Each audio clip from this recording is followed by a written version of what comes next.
All through the Old Testament, when the cup of God is mentioned, it's the cup of his wrath.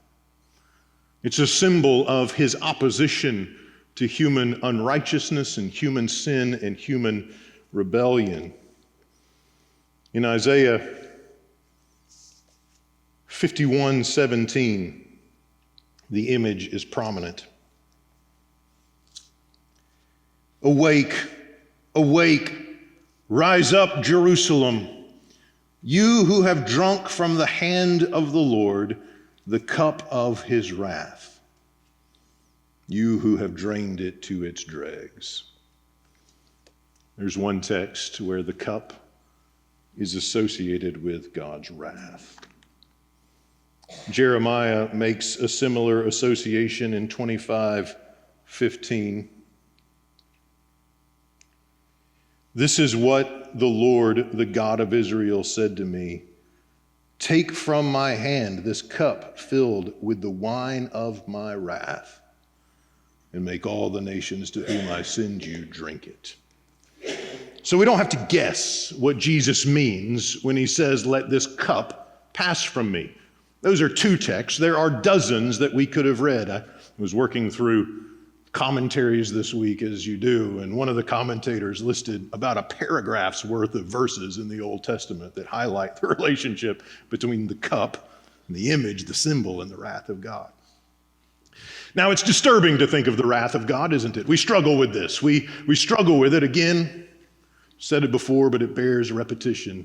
We struggle with it because we tend to think, this is how one of my seminary professors put it one time, he said, we tend to think of human wrath, and we think of the worst person we could possibly imagine, perhaps an abusive parent or spouse or someone we've seen in some story about some heinous crime. We think of the worst possible human being we can imagine, and we think of their wrath.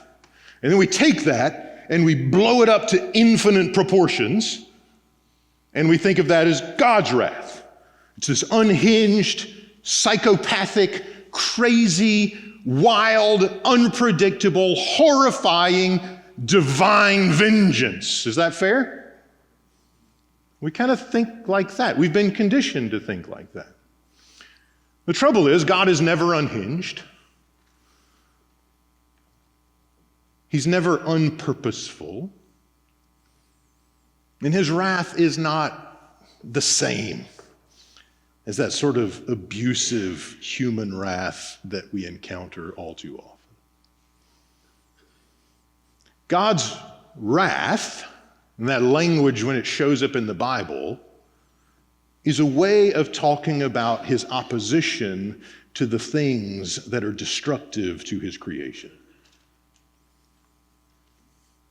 God goes on the offensive against the powers that seek to wreck the good world that he's made and creatures made in his image who dwell in the good world that he's made.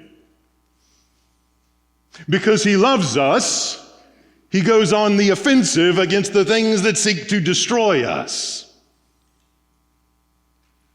The trouble is, sometimes we've wrapped our hearts around those things. God's wrath isn't this unhinged, crazy fury. God's wrath is his righteous, holy, calculated, good opposition to everything that seeks to ruin the good world that he has made. And in the Garden of Gethsemane, we find that Jesus comes to drink that cup for us. This is the crucial piece here.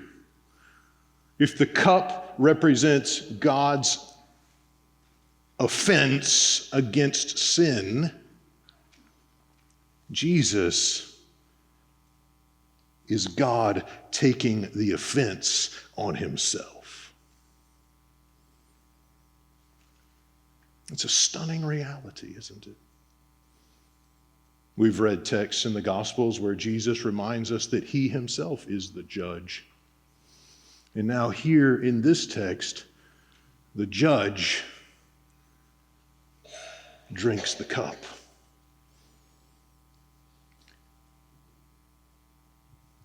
He takes his own anger against sin. He takes his own wrath against sin. He takes his own consequences that he requires against sin, and he receives them in his own person. Why? So that you and I don't have to.